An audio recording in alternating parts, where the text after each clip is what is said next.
Pastor Kibuloy. Okay. Hindi maganda ang opinion dito ni Pangulong Duterte. Oo. Okay, sabi niya, sumuko ka na. Oo. Diba? Pero, may warning partner eh. Oo. Kung pakiramdam mo, hindi just. Huwag kang sumuko. Huwag kang susuko. Your statement or message to your friend Pastor Apollo Kibuloy's situation, who is currently hiding because of the warrant of arrest. There's even an arrest order from the Senate. You know, as a lawyer, I would say that you can go to court and fix your case and post a bail bond. That would be an option. But if you do not think that you will get a fair deal with this administration, because we have been talking about Marcos and everything, huwag kang lumabas dyan sa tamayong. Oo. Tama bang opinion yun ng lawyer, partner? Diba? Hindi tamang lawyer, hindi tamang opinion yun ng isang abogado. Hindi ko na sasabihin na dati kang presidente. Diba? Hindi ka dapat nag-i-instigate na huwag kang susuko when in fact, kung may legal partner na warrant of arrest na na-issue. Ang korte. So, ibig mo sabihin, pag feeling namin, pang sarili namin, ay masyadong abusado ang gobyerno ngayon. Ay, huwag kang sumuko. Abusado pala eh. Ito ba ang kadalasang payo na ibinibigay mo sa kanya? Na huwag susuko? Tandaan natin, noon pa, nagrereklamo. Itong si Pastor Kibuloy sa di umanong abuso na ginagawa sa kanya. Simula lang siya ay ipatawag sa Senado, sa Kongreso, ayaw niyang umaten, ayaw niyang sumunod sa patawag. Nirereklamo niya na siya ay naabuso na, nagkaroon na ng trial by publicity. Yan din ang sinabi ng iyong anak na si VP Sara, na huwag gumawa ng isang trial by publicity laban kay Pastor Kibuloy. So, lumalabas at pinapalabas na may mga abusong ginagawa ang kasalukuyang administrasyon laban kay Pastor Kibuloy. So, justified ba na siya ay huwag sumuko dahil sa iniisip nila na may abuso nga nagaganap? Tama ba yun? Mas lalong magiging... Wild West. Oo, partner. Tayo. Hindi, at saka mas Chaotic. malalang ililiit yung mundo niya kung hindi siya susuko. Hindi lang kasi yun, may partner. warrant of arrest siya. Hahabulin at hahabulin talaga siya ng batas. Pero partner, Oo. makikita mo sa words ni Pangulong Duterte, may abuso. Oo. Kung abusado to, wag ka sumuko. Di ba? Oo. Para ba, pag hinuli ka, ano after? Laban? Dahil may barel? Hindi pwede ganon. Well, anyway, ano bang aasahan natin kay dating Pangulong Duterte? Hindi ba't nagbanta rin siya noon na kapag siya ay aarestuhin, hindi siya magpapahuli ng buhay?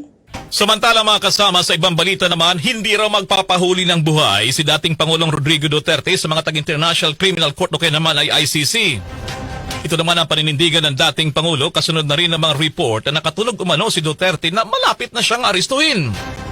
Sa naging panayam ng Armin Manila, sinabi Attorney Harry Roque na hindi natatakot si dating Pangulong Duterte sa mga taga-ICC pero wala man ang jurisdiksyon ng ICC sa Pilipinas. Ay pa rito kay Attorney Roque, walang kapangyarihan ng ICC sa Pilipinas kahit pa ipag-utos pa na arestuhin ang dating Pangulo dahil sa matagal na itayo daw kumalas sa natura namang korte. Well, yan po yung nanggaling kay Presidente Duterte mismo na sinabi niya sa akin, Biyernes pa, no? Pero ang reaksyon po ng Presidente na pinapili na rin niya sa akin sabihin sa buong sambayanan, bagamat haharapin niya yung mga mag-aaresto sa kanya, hindi siya magpapahuli ng buhay. Dahil ang sabi niya, quote-unquote, 80 anyos na ako, okay na ako. Wala na talaga silang jurisdiction. Kung meron magtatangka mag-aresto kay Presidente, yan po ay illegal. At may karapatan ang Presidente na depensahan ang kanyang sarili laban sa illegal na mandamiento de aresto na inisyu ng mga dayuhan sa Pilipinas. So doon pa lang, kahit may valid na inisyu ang korte ng warrant of arrest, hindi siya susuko. Your statement or message to your friend Pastor Apollo Kibuloy's situation, who is currently hiding because of the warrant of arrest. He was given the arrest order from the Senate. You know, as a lawyer, I would say that you can go to court and fix your case and post a bail bond. That would be an option.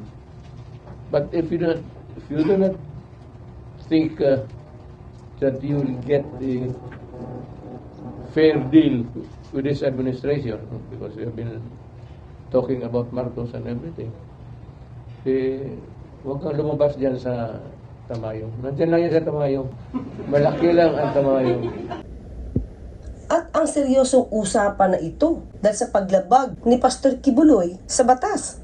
Dahil nga hindi sa pagtalima sa warrant of arrest na inisyu ng korte, nagtatago, parang ginagawa pa nilang biro. Lumabas dyan sa Tamayong. Nandyan lang yan sa Tamayong. Malaki lang ang Tamayong. Alam mo, ganito yan. Let me educate all of you. Ang Tamayong malaki yan, sa loob maraming bahay. Make sure na sa isang bahay nandyan siya. Because for every bahay, it should be a different search. Hindi mo pwede ma-search ang bahay na yan at maghanap ko kay Pastor Kibuloy. You would have to get another writ. Iba-iba yan. Marami yung bahay na yan. So, mag-ikot siya dyan, magkabulan kayo. By the time na matapos na napagod ka na, you will become a member of the Jesus Christ. The kingdom of Jesus Christ. Alam mo, ang buhay ng tao, tayo naman simple lang eh. Katoliko, trabaho tayo, prayer, that someday, pag namatay tayo, maawa ang Diyos, punta tayo ng langit. Di ba? O gusto ninyo sa impyerno? Impyerno ang gusto ninyo? Bahala kayo. Ngayon, kahanap ninyo, hindi ninyo mahanap. Ewan ko, Tamayong malapit dyan sa... Malaki ang Tamayong. Malaki. Follow up, Mayor, may mga speculation kasi that someone is Nasa bahay ko. studying Look, kung kain mo ako magkatapos, mag-uwi ako. Sama tayo doon sa bahay ko. And if you can find Kibuloy there, I'm raising the ante. Ano ba magkano ba binigay ako? 100? I'll make it 200,000. Or 300. Or even 500. Ibuhos ko na lang yung pera ko para maligaya kayo kung makita niyo siguro sa bahay ko.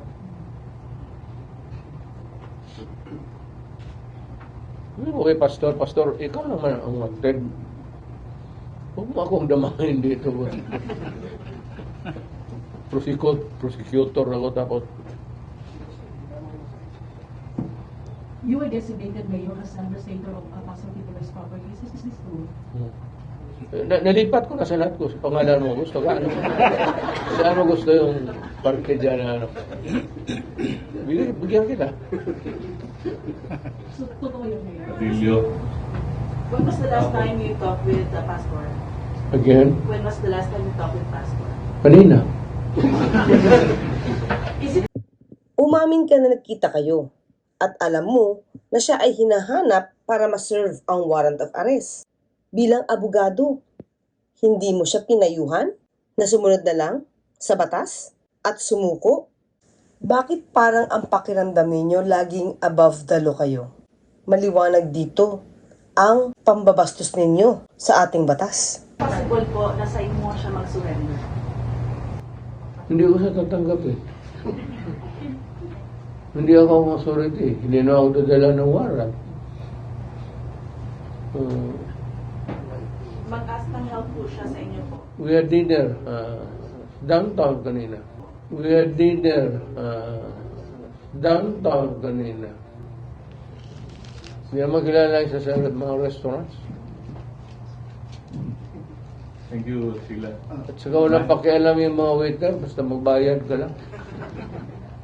Ikaw na dating Pangulo ng bansa, ikaw na abogado, tagapagtaguyod ng batas, ikaw pa magsasabing huwag sumuko. Buti pa nga si Senator Bato, hindi abogado, pero pinagpayuhan ang kaibigang si Pastor Kibuloy na sumunod na lamang kung ano sinasabi ng batas. Dito talaga makikita mo, may mga abusong ginagawa ang dating Pangulong Duterte.